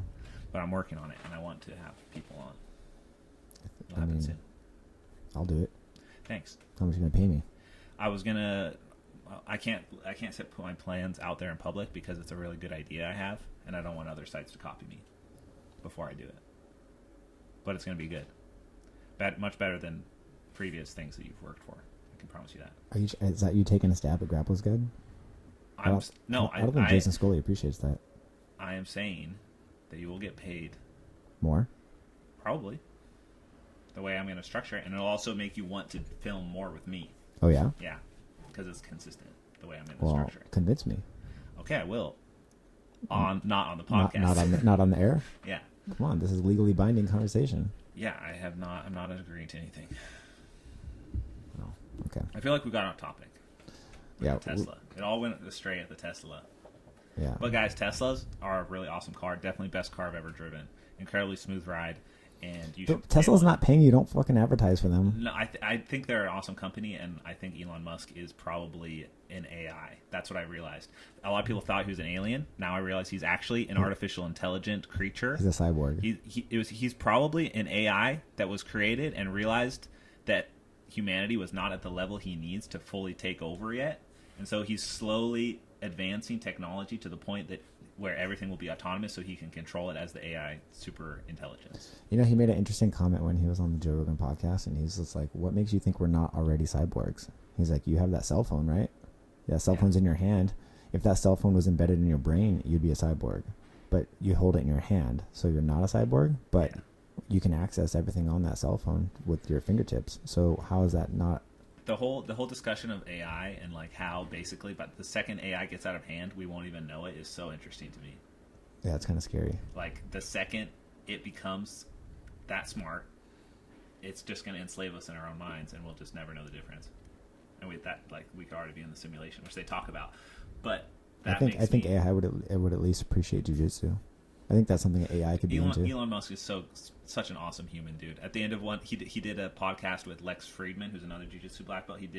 Who also did Joe Rogan podcast, Lex Friedman, and he used to train near me in Maryland, and he'd messaged me a few times about like techniques and stuff, but I don't think I ever got back to him. But they did a podcast separately, just Elon and Lex Friedman. Lex is an autonomous AI engineer at MIT, and then Elon's Elon, and they talked about like where they're at with like autonomous driving and stuff. And the final question was, Lex asked Elon, when the first AI comes online and it's like there, and you have this like AI entity, what would be the question you ask it? And it was like spur of the moment question. Yeah. And Elon just did his thing where he kind of just like actually thinks about. He what paused he's for say. 45 seconds. He paused, and he was like, "What's the real world like?" Like already insinuating that the second the AI was created, he's already been enslaved in a simulation, and it's all simulation already. So he believes we are living in a simulation. No, I'm saying it's a very real possibility. Yeah, I agree. Are you familiar with the whole entire thing? Yes, Because I can go on. I am. Yeah, it's so sick. It's such a cool idea that is like scary too. We'll have to save that. I just watched a movie last night called Upgrade, which is kind of about that, and it's Upgrade? a really great movie. Yeah. On Netflix? No, it's on Cinemax. Oh, Super. You're fancy. It's like 1980s. I signed up for the free trial. Yeah. So that's like Cinemax reminds me of someone who has a lot of money. But in the it's 1980s. an awesome movie, dude. Upgrade. Upgrade. Yeah. It's about a guy who gets he goes through an accident, and he needs like some sort of like robotic assistance, cybernetic assistance, and it kind of talks about like cybernetic implants and AI, and like in the future it's super sick. What if an AI created, a jiu-jitsu robot that could do jiu-jitsu and has like silicone, like, skin or whatever? Well, that's what's cool about this movie is there's fight scenes and the AI does the fighting. So do you think the AI jiu-jitsu grappling machine would fuck us up? It's can't choke it. Probably, yeah. Can't break its arms. I would say It's not so a because like contest. I'm sure AI could be a master of physics instantly and just be able to calculate anything. It'd be interesting if the robot could have the, not robot strength, but like human strength. You know what I mean? Like an average human. Right. Like Yeah. it's not just going to power out of everything you try to do to it. And like you could choke it, and it would recognize like when you're putting enough pressure to actually choke it unconscious. Like if it acted like a human, but it just had the brain of a computer. Who knows, man? That would be interesting. What's just really crazy about this stuff? The same thing with like climate change and AI and autonomous driving, and the general community is kind of like, oh, it's a long ways off. It's a long ways off because right now it appears to be a long ways off. I don't think it is. But a lot of times a long ways, 5 years, 2 years, 10 years. Like look at how far we've come, man, compared to the 1990s. Yeah, that's what's crazy. And like in the grand scheme of time, we're moving really fucking fast. Every decade is like we're completely different than the previous decade. Yeah, with technology, it's all moving so fast. Like look at the 1920s and 1930s and 1940s. Well, not too drastically different. What is the principle about like how computing is like? It's doubling itself. Yeah, is it exponentially rapidly growing? Yes. Apparently, it started to slow down recently, but with like new computing chips and like quantum computing and all these different things they're doing, it's going to like pick up again. Like with that same level of increase, which is like why everyone thinks like is pretty sure. I think every decade is like a new era. Yeah. I love the fact that we or at least me, I don't know if you were old enough, but I was alive to watch the transition from no internet life to internet life. How does that make you feel? What did you guys used to do? I think they should reset. Talk to your friends? Honestly, I think they should reset the calendar. Wow, I never thought about this. The digital era was a whole new revolution that will continue on for the rest of humanity. Dude, what were you doing in 1995? I was outside playing in the dirt. How old were you? I was 13. Okay, you're still pretty young. 13, 1995, yeah. Okay, 90. You know what? Honestly, you're gonna laugh. You know what I used to do when I was a kid? I had AOL. That's like when I started talking to my friends online. There was no, I think I was able to chat, when I was right around high school, right when I was getting out of high school. So when I was a kid, I would play in the front yard with my friends and we would wrestle. That's what and I didn't know how to wrestle. I had never been in a wrestling class before. We need an older person. But me and my friends would wrestle, and you became the winner of the match if you could put the other person in a headlock and just hold them down long enough for them to give up. That's how I would beat my friends. Just headlock them, sit on them, hold them there until they said, okay, I give up. And then I won, and that was it. I've been grappling my whole life. Congrats. Thanks. You won that. It's just funny. It's just funny that I used to use like headlocks in the front yard when I was a kid, and then look what I do now. I think it's just a natural thing. Look what I do for a living now. I teach different kinds of headlocks. Yeah. You became a specialist. I became a specialist. You're a headlock outlier. I've been grabbing people's heads. I wonder if that's why you're good at it, because you've just been grabbing heads. I've been grabbing heads since I was 13 years old. 12 years old. Less. Grabbing heads. That's a funny slogan. Just grabbing faces. Be a shirt. Grabbing heads. Well, I mean, wrestling's been around since early Rome, back when the Cornelius family Wrestling's been around since fucking cavemen. Back when the Cornelius family was wrestling the power of the Roman leadership from Caesar's hands. I think wrestling is... Would you agree or disagree that wrestling is the oldest human sport in existence? I think it's confirmed that it is. Wrestling... I mean, cavemen probably wrestled with each other. Yeah. Like Neanderthals were wrestling with each other. So it was ridiculous when they tried to remove wrestling from the Olympics. Like, Speaking of Neanderthals, have you ever read the book Sapiens? I've known people who read it and they said it was really good. It's really good. It's big though. It's a thick one. It's a thick book. It's 1,000 pages or something. No, it looks like 1,000 pages. It's readable. You could read it like in your spare time and finish it in a couple weeks or a month even. But it's so interesting, like explaining like how the different sapiens coexisted for a certain amount of time, and like the speculation of like why Homo sapiens prevailed, and it's kind of like spooky too. So what is it? Did you read it? I did. You read the whole book? No, I didn't read the whole thing. I'm still reading it. Right. I got it recently. I don't believe you read a whole book. You probably bought the Cliff Notes version. The most recent book I read was Relentless by I forgot the author's name, Eric Grove, who is Michael Jordan's basketball coach. No. But I read that was like pre-Worlds, like mental training. I figured I'd try. You read books to prepare for Worlds? I did, yeah. Remember we were talking about in that first episode how like I have to put my mind in like a certain place? Yeah. I found that like reading books helped me with that. Really? It just gave me like proper brain food to think about rather than like absorbing Instagram. I just finished David Goggins' book. Don't you think it's just... Hurt Me. Wait, which book? David Goggins, Can't Hurt Me. Can't Hurt Me. He's that Navy SEAL who used to be really fat before he was a Navy SEAL. Oh, I've heard of this guy, yeah. He was on GRE a couple times. Yeah. Super interesting guy. He's like one of the best motivational speakers. He holds the world record for pull-ups. Wow. And he ran 100 miles without any preparation. His toenails fell off. He ran until his toenails fell off. Mental toughness. It's a strong thing. And then he pissed and shit himself like on mile 70. But he was like, no, I got 30 more to go. And he finished. He did it in 20 hours. He did it here in San Diego, down at Mission Bay. That's incredible.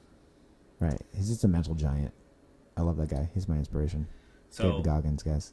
Something that I've been thinking about lately is, I'm sure everyone probably feels this way at some point when they're like doing the daily Instagram, phone, YouTube, whatever you're absorbing information from. It's like, what are you choosing to put in your brain? Because you have your conscious mind, your subconscious mind. Your subconscious mind kind of just like absorbs information, like digests it, and then like bubbles up thoughts into your conscious mind. You don't really have control of like what you're gonna get out of the food you feed your brain, but you can control what food you feed your brain. Right. So like, are you spending it like scrolling Instagram, looking at people's inane captions, besides yours, of course, which are incredibly eloquent? I just try to keep I try to keep it positive, bro. I try to keep mine prompt. Okay, that's cool. Yeah. You're prompt. I'm positive. What do people need more in their life? I don't know about you. Think of how much negativity is out there. Yeah. No, There's a lot. I think I'm just trying to balance out those negative assholes. You're doing a great job. The negative guys aren't taking a day off, so I can't. I feel like you and negativity, it's like one of those things that you kind of hyper focus on it because you're a little bit of a negative person. No in way. Your own right. Get the fuck. And I just no. I'm just being honest. You see the flaws in yourself and take steps. You think I'm a negative person? Sometimes. Well, all of us sometimes. Of course, but everyone sometimes. I just feel like a lot of times you're quick to anger. Yeah, I got a short fuse. You got a short fuse. I think you can see that, and you're kind of like take steps to like. For sure, your writing comes from your own musings about life, and if you're trying to push this, if that's your underlying theme of like positivity and like pushing positivity, that comes from realizing that you need that in your life, and like you have to like take steps to be more positive. So because I'm making a conscious effort to be positive, you think I'm like naturally negative? I think it's probably something that you've overcome. And you're taking steps toward it. It's like something that you've dealt with. I would say, like, back before I started jiu-jitsu, I was like, definitely a shithead. Those things come from experiences. You're not pulling it from nowhere. I was a hothead. Yeah. I would try to fight people. I'm saying. Your insecurities are kind of glaring as well, like how you just got really offended that I called that you could be negative. No, I'm not offended. I just didn't believe that you actually believe that. Oh, okay. I'm just messing with you. You can't troll me, bro. I can, and I will continue to do it. Can't troll probably me. Without your knowledge in a lot of situations. No. Yeah. But yeah, I just feel like the stuff you put out on Instagram, and like Instagram is just such a Instagram. Personally, for me, Instagram has taken over all social media for me. Like I don't even check anything else. I just use Instagram because it's like I feel like I have to do it for my career. Right. That's what it feels like. It feels like an obligation. Yeah, that if I stop, my life as I know it would also change. That's what I was talking about when I was talking about the American meme. You're a content creator. It's crazy. And you have to do it. Yeah, I don't like the feeling of it, and I would like to take steps to make it more positive. My mission in life has always been just to contribute to the jiu-jitsu community. That's it. That's all I want to do. I want to contribute something meaningful to the jiu-jitsu community, and I have to do that with Instagram. This is where I got DQ'd. Oh, is that Tarsus? Yeah. Let's watch this. This was insane. I know. This was like right after they changed the rule that if you reap someone, they're not supposed to instant DQ you anymore. I'm gonna give a quick shout out to Hello Japan because that guy's awesome. How many are there? There's like 8 Hello Japans. No, there's not. There's Hello Japan 1, there's Hello Japan 2. This is the guy. It goes on. I don't know. Are they all the same person? His name is Jeremy, and he lives in the UK. Okay. I think. So check this out. Keenan right Cornelius here. versus I roll Tarsus. through to that sort of falling knee bar position where you can attack a toe hold. And now think about when you do a toe hold, where is your knee bending? The opposite way of a reap, first of all. So I roll through and I get to what position? This is like the honey hole position. For a second, I'm here in the honey hole for a second.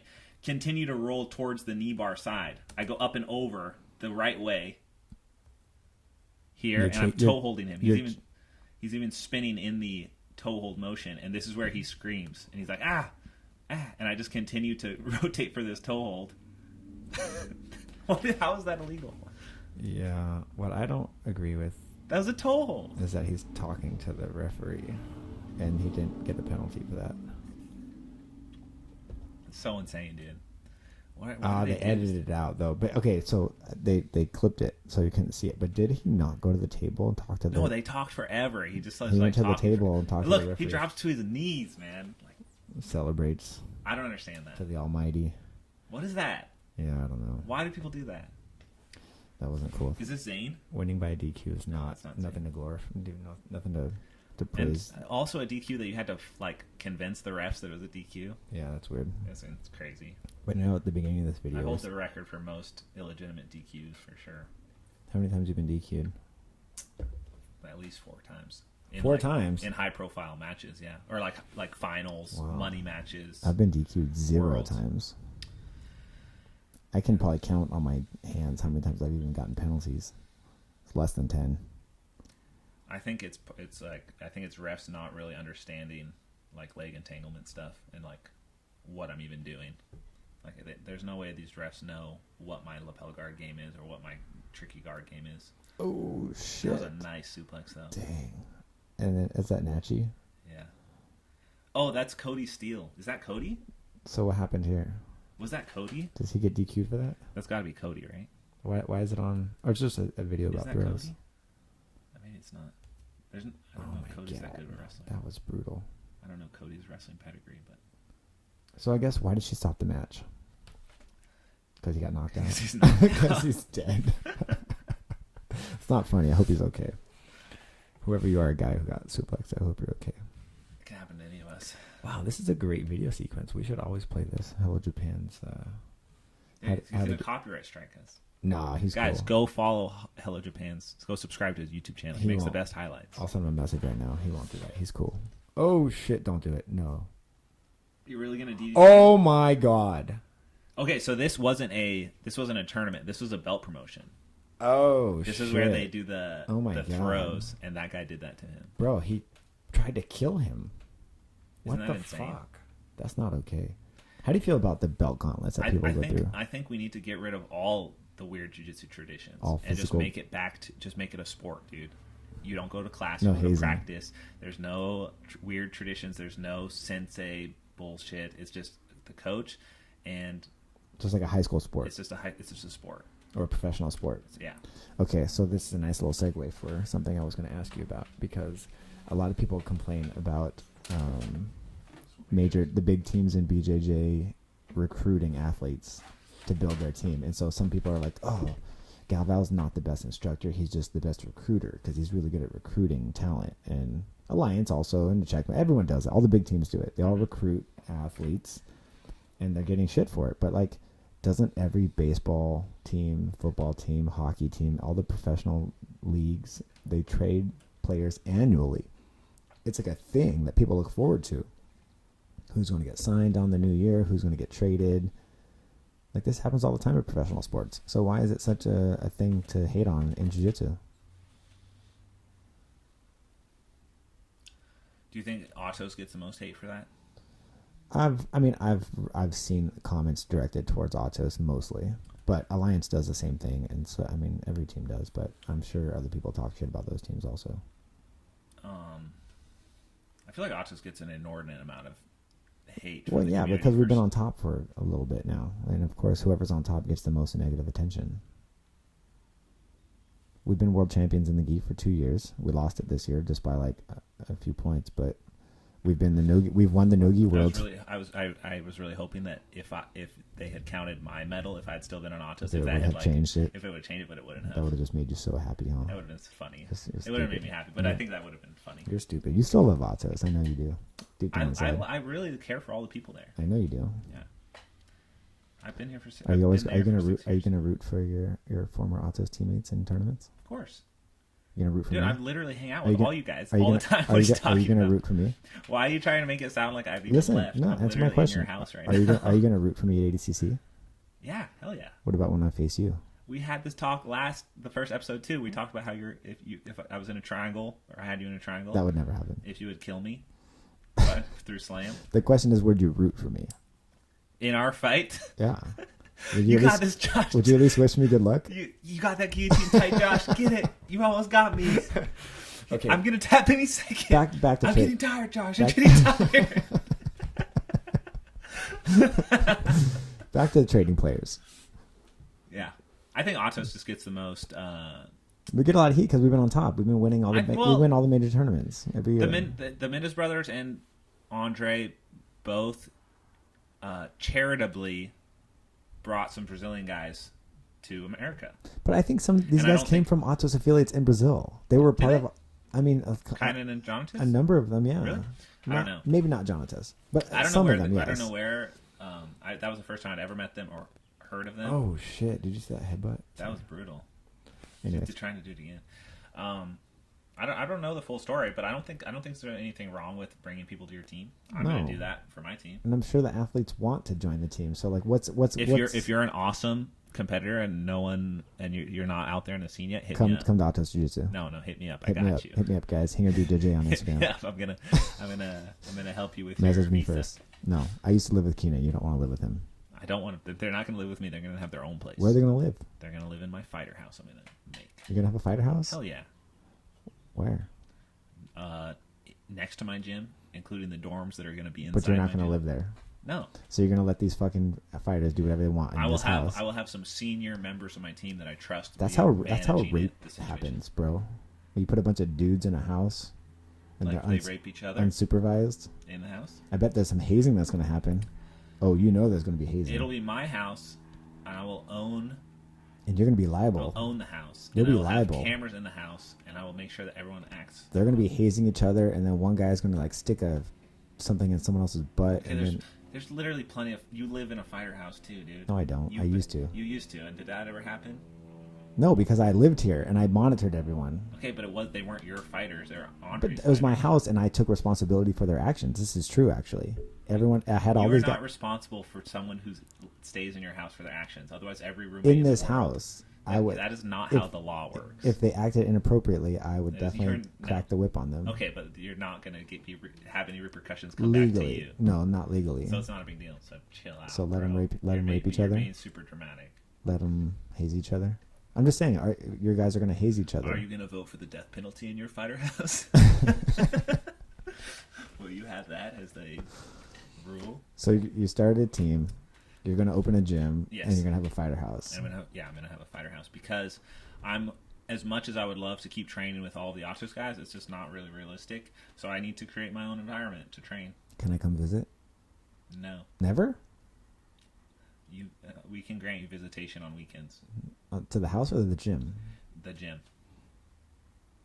So you're gonna have that old school mentality where like, oh, you can't come here because you're from a different team. No, dude. Do you think I'm that kind of person? Well, that's what you just said. I'm joking. Oh, well, not everyone on the listening can decipher your bullshit sarcasm. All right, man. Well, you're asking ridiculous questions. You already know that everyone already knows the answer to.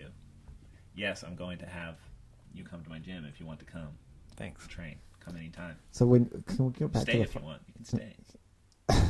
Look at you trying to recruit. Come to my gym, Team Josh. America. You were born in this country. Why are you fighting for Brazil? So that's gonna be my whole angle. So you think it's cool that teams like recruit and trade?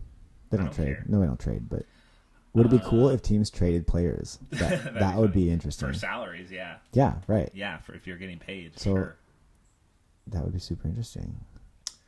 Who would you trade? I think that's something that really that's going to be a real thing eventually. Once there's more high level athletes of a greater caliber to the point where it's like an overflow in each gym, how Otto's overflowed with talent at a certain point, to the point where it's like me and like 4 other dudes are fighting in the same division, and then like with the closeouts being pushed as the proper solution for us meeting. It's like no one's gonna want to stay in that environment or in that weight division. You know what would be amazing is if jiu-jitsu had like 30 major teams instead of 5.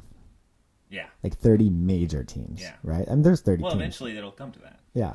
For sure. You know, we just need the smaller teams to get bigger. But like if jiu-jitsu had 30 major teams who are always contending for the title at all the major tournaments, that would be badass.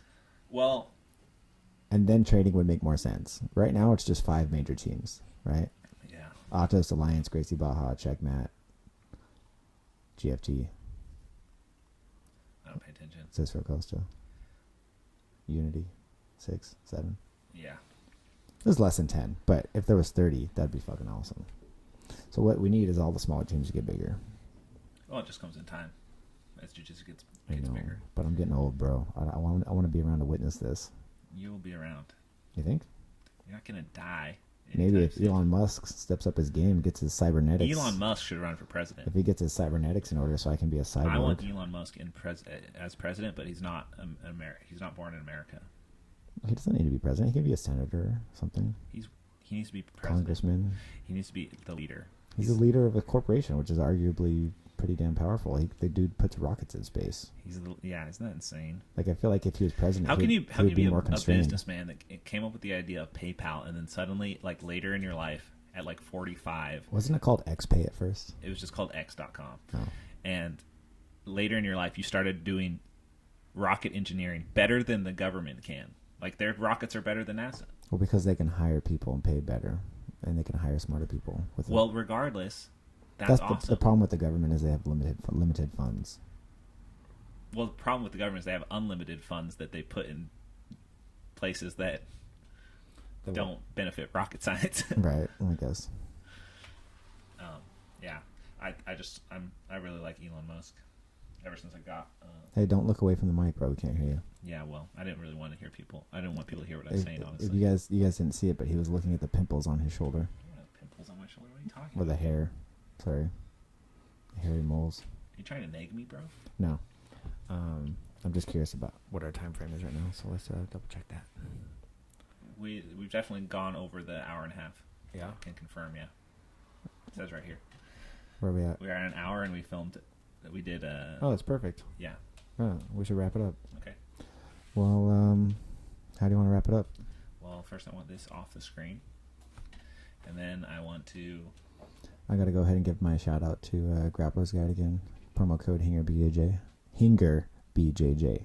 If you want to catch my newest guillotine series. While you're on this whole like podcast kick of like creating your own content, you should create your own products, dude. You're leaving a lot of. I have a Hingertine DVD. No, it's old though. I don't even like to promote it anymore. Yeah, well, that's not your product. Oh, so you're saying I should film a new DVD? Yeah, you should learn how. Why do we call it DVDs? It's not even DVD anymore. Digital download. An instructional. An instructional. Term. Digital Film download. and instructional. DDL.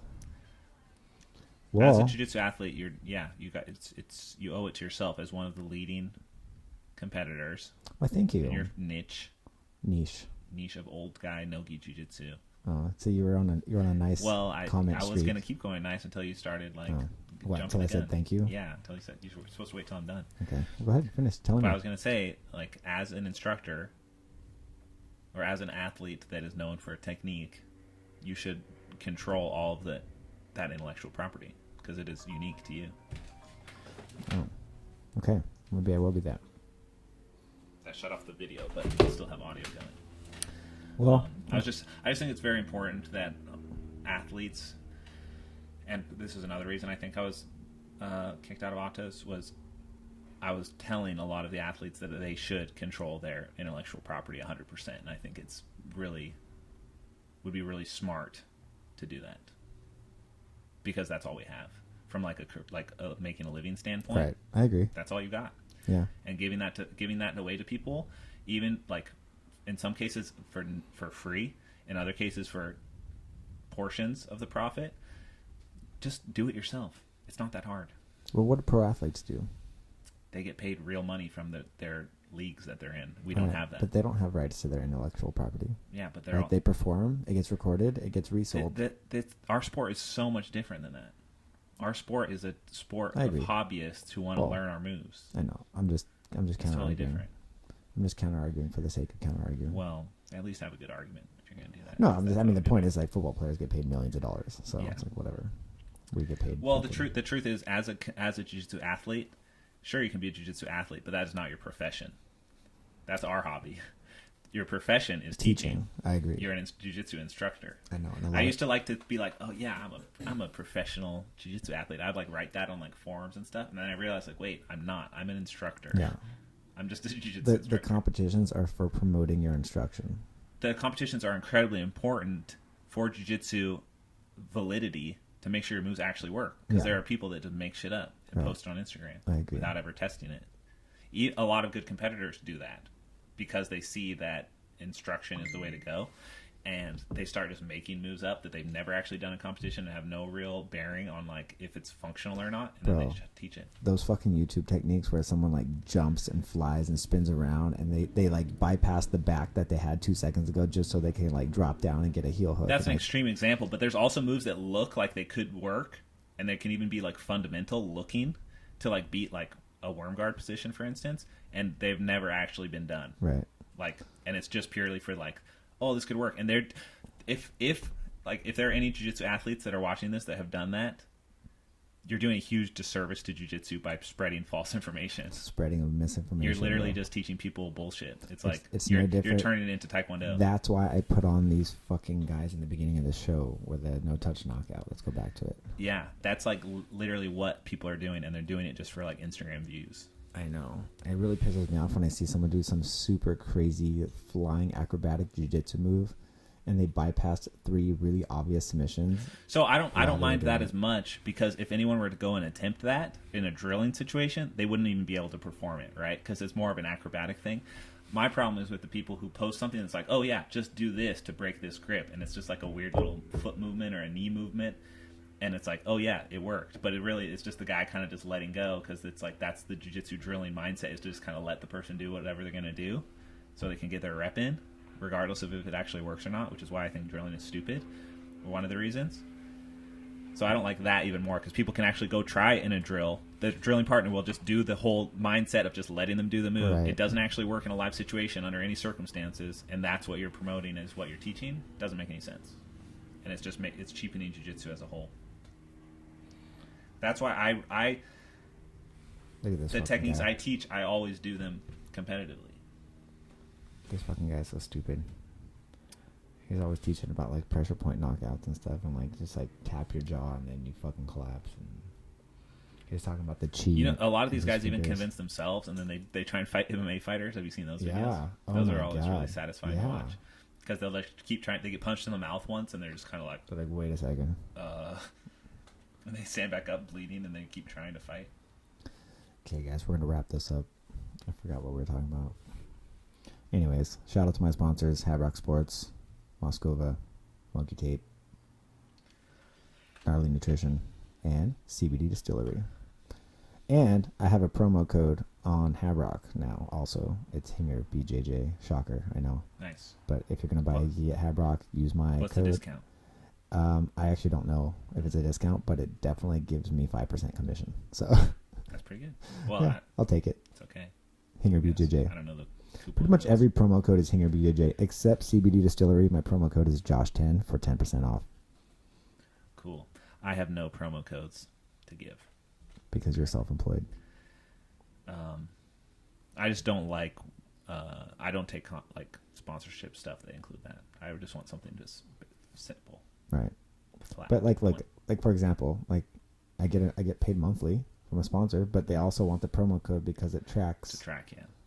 I just don't like having to deal with it personally. Yeah. It's just I spend a lot more of my time on other things. They got to know if what I'm saying to the public is useful to them or not. For so sure. the promo codes are useful in that sense. Yeah. So guys, first of all, actually, I just want to say one thing. Yeah. Hypnotic, Gordon Rand's former sponsor, they're not in business anymore. Former. Yeah, he's like not under contract with them anymore. He posted on his Instagram about it, and I just think that's interesting that as one of the loudest people on social media, and like that's basically what sponsors are paying for is your social media presence. So maybe that loudness didn't help the sales. Oh shoot, who knows? Are you taking a shot at Gordon? I'm just saying. I'm saying if you're gonna think about doing that, maybe it does affect your company sales. Yeah. Who knows? It's just something to think about. Interesting. Kind of like if you're like playing the bad boy mentality, a lot of people don't want to go to your seminars. But that's not the case with Gordon because he has a lot of seminars. Yeah. But I don't know. He does it a little differently. But I don't think AJ is getting many seminars. AJ? Come on. Those Gracie Baja guys, dude, they kill it. They just go to all the Gracie Baja gyms. There's like 900 of them. Yeah. So if they just stay within their own little Gracie Baja circle. I guess that's yeah. I don't know. I'm sure of it. I don't know for a fact. But it was just a thought that popped into my head for a second when you mentioned them counting or being able to track how much it helps. Yeah. So, okay, guys, I just wanted to apologize for the technical issues we had a little earlier. So we have to splice some of these videos together because my computer got... It should be pretty seamless. Okay. Yeah, well, if I do it right. Maybe you'll notice, maybe you won't, but we'll see. If you notice it, because Keenan did a shit job. Is this our 4th episode or 3rd? This is our 3rd episode. Okay. Yeah, I have a 4th episode that's already recorded, but I'm going to release it later. I just wanted to get 3 of our episodes up first. So. Cool. And is your episode just going to go on Spotify because it's audio only? No, it'll be on all the platforms. It's on Except my YouTube channel. It won't be on your YouTube channel, no. That's correct. But it'll be on the Matburn website. It'll be on the Matburn YouTube channel. It'll be on all the platforms. So, yeah. Cool, man. Good talk. Good to talk to you again. You know what I really like about these podcasts more than anything is that we don't talk all week. Yeah, we save it. And then we finally get together, and then we just talk. We lash out at each other. Yeah, just get out all our frustrations verbally. Yeah. Don't hit the table like that. Okay. All right, guys, we're out. See you guys next time. Look.